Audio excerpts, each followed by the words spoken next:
आहेत आणि अशा प्रकारे काहीतरी इथे गुंडशाही माजवून त्यांना ते अपयश लपवायचं होतं आणि म्हणून अशा प्रकारे इथे जीवे मारण्याचा कोणाचा तरी प्रयत्न होता त्यांचा आणि म्हणून असे सगळी लोक आलेले आहेत.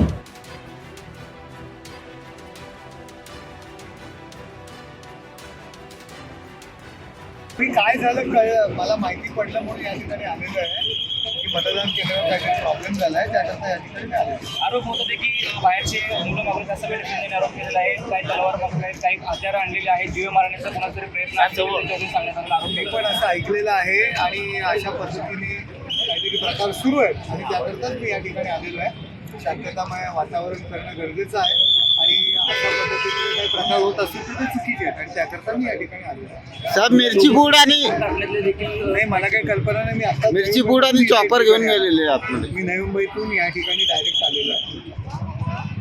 काय तुमच्याकडून माहिती का तुमचं कम्युनिटी बोलणं झालं का? त्यांनी काय सांगितलं तुम्हाला? काय त्यांनी सांगितलं इथे काहीतरी मतपेट्या लोक आतमध्ये होते वगैरे असा काहीतरी प्रकार आहे आणि त्या तो पाहण्याकरता मी आलेलो.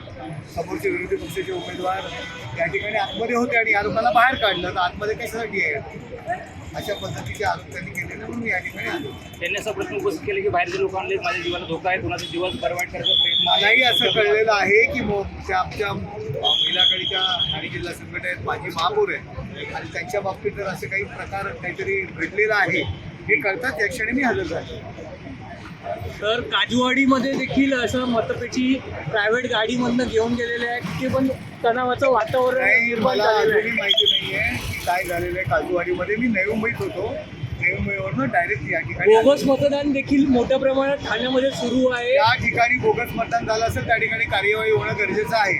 त्यांचा एकच प्रश्न होता की एक ईव्हीएम मशीन जी आहे ती उमेदवार प्रति असतील किंवा उमेदवार न कळवता एका फोरवरून घेऊन गेले, नंतर याने आवाज उठून परत घेऊन गेले की काय करून दिलं पाहिजे? नक्की काय प्रकार आहे तो माहिती घ्यायला पाहिजे आणि त्याच्यानंतर त्याच्यावरती प्रतिक्रिया देणं मला उचित वाटतं. माहिती थँक्यू. आणि अशा प्रकारे काहीतरी इथे गुंडशाही माजवून त्यांना ते अपयश लपवायचं होतं आणि म्हणून अशा प्रकारे इथे जीवे मारण्याचा कोणाचा तरी प्रयत्न होता त्यांचा आणि म्हणून असे सगळी लोक आलेले आहेत. मला पोलीस प्रशासनाला एवढंच विचारायचं आहे, गावाच्या बाहेरची गुंड आमच्या इथे येतातच कशी आणि जर आले तर त्यांच्यावरती तुम्ही काय कारवाई करणार आहे म्हणून. तुमचं आरोपी काय बोलणं झालं का? पोलिसांचं काय बोलणं झालं का? त्यांच्याकडून काय आम्ही पोलिसांना बोलवल्यानंतर त्यांना आम्ही आतमध्येच बसवून ठेवलेले आहे. पावशी असेल, भूषण भोईर असेल, तो जितू मडवी असेल, ती दीपमाला मडवी असेल, ते सगळे जण आतमध्ये आहेत तिथे आणि अशा प्रकारे बाहेरची लोक घेऊन एक